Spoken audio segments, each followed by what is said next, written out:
বাংলাদেশে ৬৪ জেলার খাবার একসাথে পেয়ে যাচ্ছেন টেস্ট অফ বাংলাদেশ। মাত্র ৫০ টাকা এন্ট্রি ফি দিয়েই চলে যেতে পারবেন এই ফেস্টে। এখানে আপনারা পেয়ে যাবেন পুরান ঢাকার ফেমাস বিসমিল্লা কাবাব এবং বিউটি লাসি। এখানে খাবারের এত অপশন ছিল, কোনটা রেখে কোনটা খাবো আমি নিজে এত কনফিউজ হয়ে গিয়েছিলাম। প্রোগ্রামটা ছিল মোস্তফা কামাল আটাটুক পার্ক বনানী, আর প্রোগ্রামটা চলবে কিন্তু ১৩ ডিসেম্বর থেকে ১৬ ডিসেম্বর পর্যন্ত। এখানে কিন্তু আপনারা মণিপুরীদের ফেমাস খাবার এবং বান্দরবন অঞ্চলের খাবারগুলো আপনারা পাবেন। আমরা কি খাবো চিন্তা করতে করতে প্রথমেই মনে হলো এই পাকোড়াটা ট্রাই করি। এরপর মনে হলো যেহেতু শীতকাল একটু হাঁস খাওয়া দরকার, তাই আমরা এই হাঁসের প্ল্যাটারটা নিয়ে। হাঁসটা একদম 10 on 10 ছিল, একদম অথেন্টিক খুলনা রান্না। এছাড়া এই দোকানে চিকেন চাপ ভাজা দেখে আমার চিকেন চাপটা খেতে ইচ্ছে করছিল, বাট আমি ওদের মোমোটা ট্রাই করি। এই যে ওদের মোমোটা।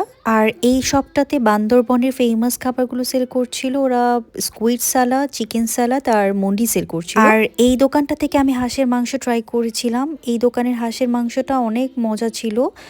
৩৫০ টাকায় আপনারা ২ পিস ছিটরুটির সাথে ৪ থেকে ৫ পিস হাঁসের মাংস পাবেন, একটা রসুন সহ।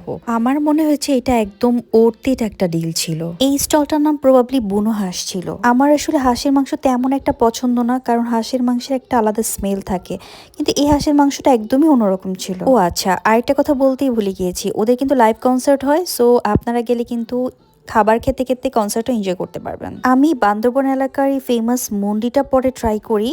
এটা আসলে বেসিক্যালি একটা নুডলস সিদ্ধর মতো ছিল, আর ওরা ওদের একটা এক্সট্রা মশলা দেয়, একটু ধনিয়া পাতা দেয় উপরে, আর একটা চিকেনের হালকা একটা ব্রথ থাকে।